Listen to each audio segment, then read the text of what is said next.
Middle of the goddamn workday. I didn't hear a dang thing that fucking Cuomo was saying. Because I was yelling at the door. He was coming to my house. Trying to be like, hey, I would like to fucking buy and sell your house. No thanks, man. The hell out of here, bro. Door is not open. Audio only here. Is this Fox News? No, it's News Nation with premier progressive commentator Christopher Colombo.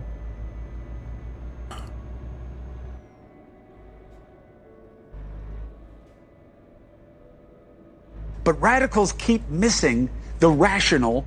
This is such a funny chyron. Developing story. Chris's father is former New York Governor Mario Cuomo. What's developing about that, bro? That developed so long ago, the motherfucker's dead.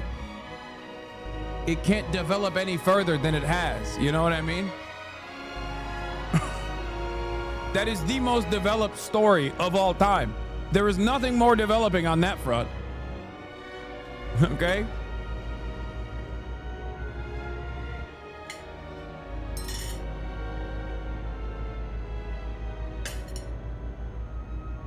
Breaking news.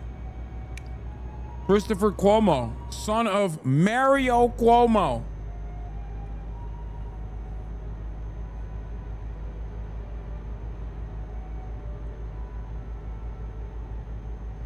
He's not developing, he's decaying. Majority. AOC and the radical left are the party of 20% when the country is the other 80%. Only 4% say Iran getting a nuke is not important. Only 18% say that Dude, awesome. What a fantastic way to cover this story. 85% of the fucking country on that same YouGov poll says 85% of that poll says they do not want to go to war with Iran. 18% biological men can't compete in girls and women's sports. Overwhelming majority still say trans people are unjustly prosecuted in this country. Remember that, okay? This is hyper niche and hyper specific.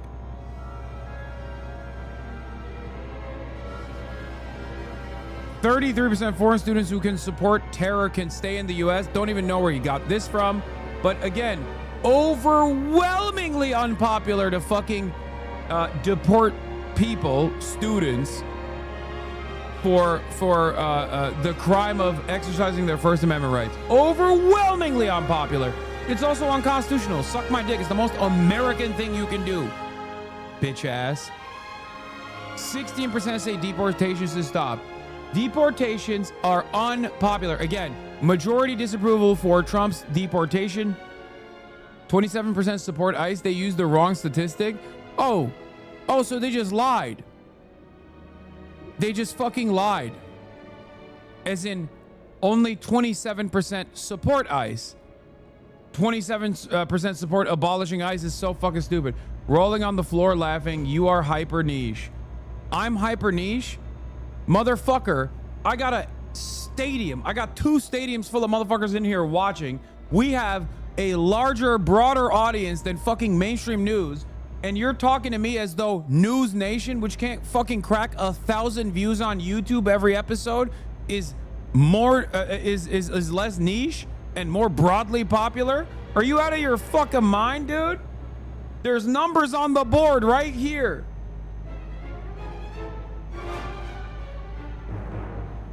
Their videos don't even crack 1,000 on YouTube.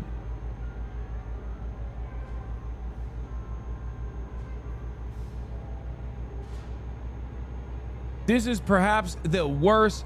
Like whenever haters come in here, okay, there are times when there's more opportune times to just like fucking try to strike at me with some shit like, oh dude, you fell off. Oh dude, you're so niche. Brother, Chris Cuomo's brother, Andrew Cuomo, sneak dissed me at the fucking New York mayoral race. At the fucking debates. What the fuck are you talking about? And guess what? the guy I was backing just won the fucking primary. So I don't know, man. This is perhaps the worst, least opportune time to come in here and be like, bro, you're so niche. Bro, you fell off.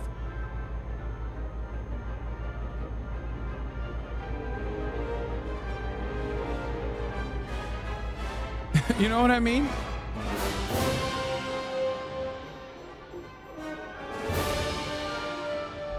Worst time to do this. Check back in a couple weeks when things quiet down. You know what I mean?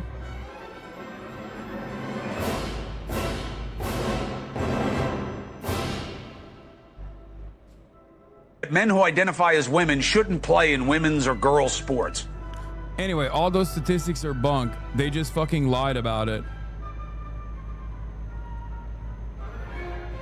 What is this? Less than half of Democrats support abolishing it. Only 27% oppose it. Democrats are more likely to support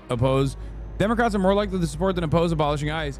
But less than half of Democrats, 47%, support abolishing it, and 27% oppose it. So 27%. 27% oppose abolishing ICE.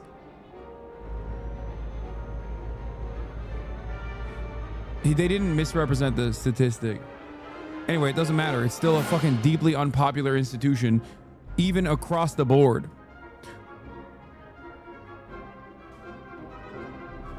They did? No, they didn't misrepresent it. Only 27% of Americans say they strongly or somewhat support abolishing ICE.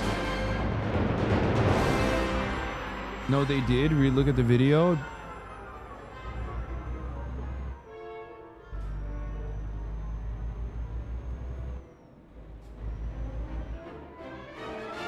No, support abolishing ICE, chatters. 43% view ICE very or somewhat unfavorably. 45% of Americans have a very or somewhat favorable view of ICE. In early February, 50% had a favorable view of ICE and 35% had an unfavorable one.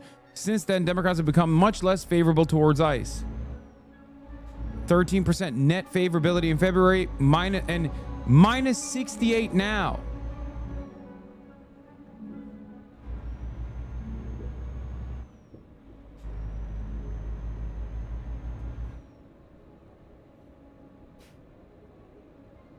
Oh, wait. Next bullet point. Only 27% of Americans say they strongly or somewhat support abolishing ICE, while 45% strongly or somewhat oppose this. Oppose abolishing ICE. Yes, they're saying 27% of Americans support abolishing ICE. 45% support. 45% support ICE. They didn't misunderstand the number.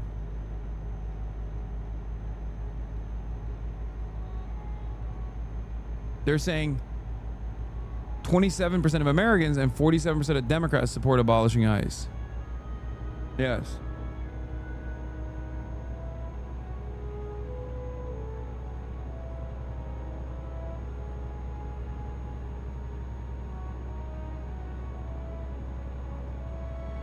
Yeah, those numbers are much larger when it comes to Democrats anyway. All right, let's hear what Mike Bradlander had to say on CNN. I'm sorry, I'm confused. I have a learning disability. Okay. Yesterday was really remarkable. You're right. There has been in New York, in some ways, ever since the pandemic. I don't have a learning disability. I'm just stupid. So don't worry. You're in good company. I'm just a dumb guy.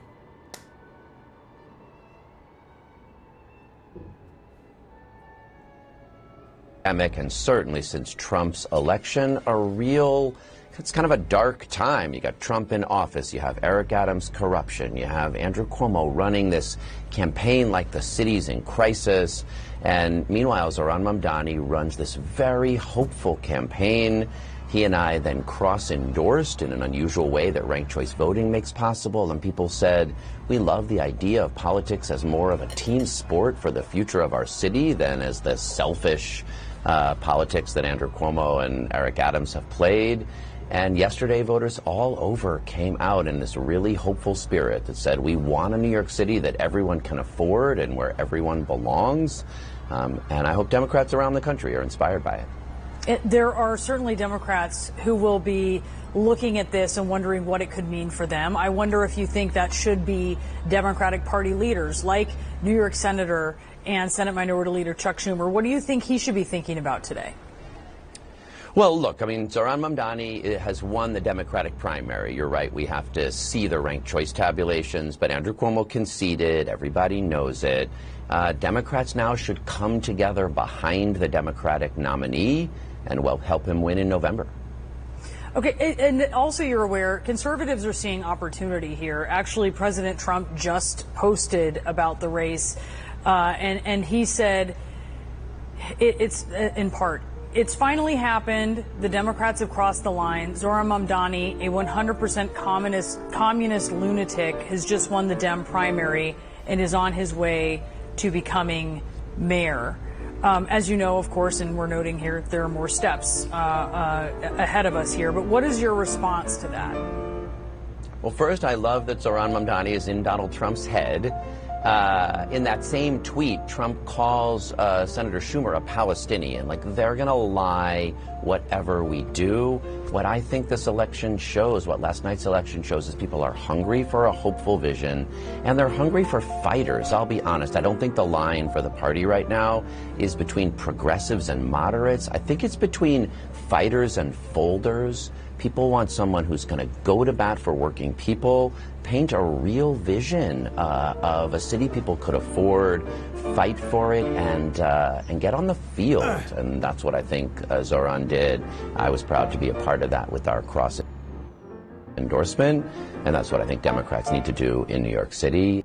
One of the funniest things that people have been saying about Brad Lander, I don't want to give the game away too much, but a lot of people have been talking about how Brad Lander is a lib, and they're like, oh, Brad Lander is the perfect example of like what liberal leftist collaboration looks like. Dog. He was an active DSA member until 2023. He still very clearly embodies a lot of the DSA message. He's not a lib. He's just a liberal Zionist. He was a dues paying member of the DSA. And it's I think there was like a forward article that made it seem as though he left the DSA over October 7. I think